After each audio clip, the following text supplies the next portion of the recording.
Halo, kembali lagi di BSS Bacot Suka-Suka. Kali ini Benevento versus Milan. Ya, di atas kertas performa sekarang sih emang udah kemungkinan besar Milan menang sih, Cok.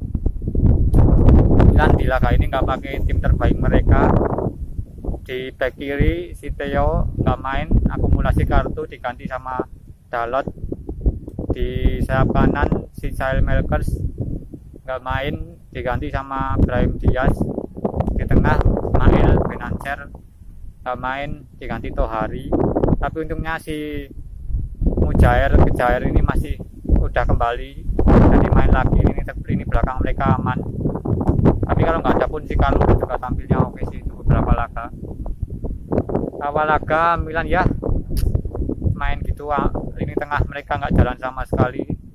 Situ hari ini beban tim diaduk main yang umpan-umpannya main aman mulu, nggak ada istimewanya sama sekali. Bolong bol pun juga jarang yang tepat. Beruntung mereka dapat gol jatuh dari langit itu, penalti berawal dari blunder konyol main Benevento. Berusaha main build up tapi malah umpannya ampas, kerebut Rebic, penalti. Milan 1-0, Casey ngegolin penalti.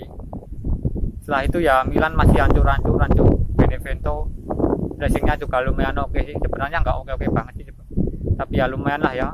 Tapi ya Milan emang yang hancur, terutama si Tohari itu di tengahnya gampang banget ditembus, nggak ada pressing, ada kreativitas. Calhanoglu pun juga nggak ada supply, dapat bola langsung di pressing pemain, bola diumpan ke Leo langsung hilang. Rebic juga nggak dapat supply, Brahim Diaz juga ngilang. Beruntung mereka dapat penalti itu, ditambah lagi situ hari kartu merah, angkat kaki sampai tinggal lutut pemain Benevento. Hasil lihat VAR, kartu merah, itu hari keluar, masuk Raden Kronik, beban diganti tukang AFK. Udah yuk, sama aja Milan main sama 9 pemain. Tapi ya gimana lagi, cadangannya pun udah nggak ada pemain lagi. Mungkin next match mungkin lebih baik kayaknya mainin pemain mudanya lah ya, lumayan nambah pengalaman mereka. Jadi ya setelah Kronik masuk main 10 pemain tapi berasa 9 pemain, Milan benar-benar dikocok-kocok. Dari sayap kanan, sayap kiri, terutama sayap kanan itu Leao dipindah kanan, gantiin si Diaz. Dia kan nggak bisa bertahan, jadi di sana dicecer mulu sama pemain-pemain Benevento. Si Insigne, Caprari itu nusuknya dari sana mulu, tap in, crossing, shoot. Untung masih beberapa kali bisa diblok. Ditambah si Donnarumma tampil luar biasa. Ini kiper luar biasa, tenang banget, Cok. Penempatan luar biasa, tinggi bagus, masih muda, mantep banget lah Donnarumma. Jadi ya babak pertama masih 1-0 untuk Milan. Babak kedua baru mulai, lagi-lagi mereka dapat golnya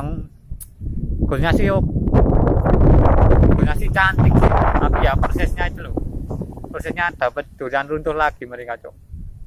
Dari umpan salah pemain Benevento lagi, direbut, serangan balik, Rebic ke Leao, balon dua nama kiper masih di pojok tapi masih bisa finishing mantep.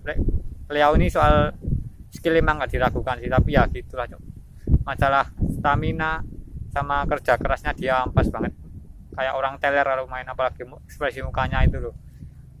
Tadi ya 2-0. Di sini pemain Milan mulai agak tenang, agak bertahan, mereka mulai agak tenang, bisa tenang, santuy.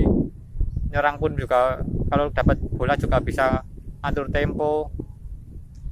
Tapi ya tetap Benevento main full press. Mereka benar-benar setengah lapangan Milan dikurung. Milan bisa nyantai sampai 8 pemain mungkin mereka di daerah pertahanan sendiri, 6 pemain di kotak penalti. Jadi ya gitu, Benevento sering melakukan tusukan dari sayap, tap in, crossing lagi, penetrasi, dan untungnya lagi Donnarumma ini tampil luar biasa, Cok. Ditambah lagi terus Benevento dapat penalti, dan gagal sayangnya itu, padahal kalau gol mungkin bisa jadi nyawa mereka. Setelah penalti gagal pun mental mereka agak ngedown, cok. Mereka yang benar-benar sebelumnya semangat main, yang benar-benar full pressing sampai pertahanan Milan tengah lapangan, mereka mulai kehilangan semangat. Ditambah lagi beberapa peluang yang harusnya bisa gol tapi dihadang si Donnarumma. Luar biasa banget Donnarumma malam kemarin itu, save-nya mantep banget, mainnya tenang banget, motong-motong corner pun juga cakep banget, nggak ada blunder sama sekali. Dia kayaknya setahun lagi bisa jadi, 2 tahun lagi lah kayaknya mungkin bisa jadi kiper terbaik dunia. Tadi ya ditambah penalti gagal, terus peluang-peluang dari dia masih hadang Donnarumma, jadi ya mereka tambah frustasi, menyerah.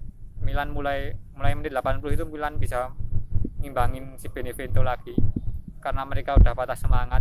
Mereka dapat beberapa peluang tapi ya yang penting mah mereka nggak kebobolan. Jadi main 10 pemain tandang lawan Benevento yang biasanya nyulitin Milan, 2-0 clean sheet, kembali ke puncak. Jadi ya main nggak bagus-bagus banget, jelek banget malah sebenarnya, tapi ya yang penting menang ya. Kalau bisa terus seperti itu sih, juara bukan hal yang nggak mungkin. Mungkin mereka perlu pemain tengah lagi sama striker buat antisipasi kalau pemain-pemain depannya yang cedera. Oh ya, Ibra juga masih cedera, nggak main di laga ini. Jadi sekian, salam bacot.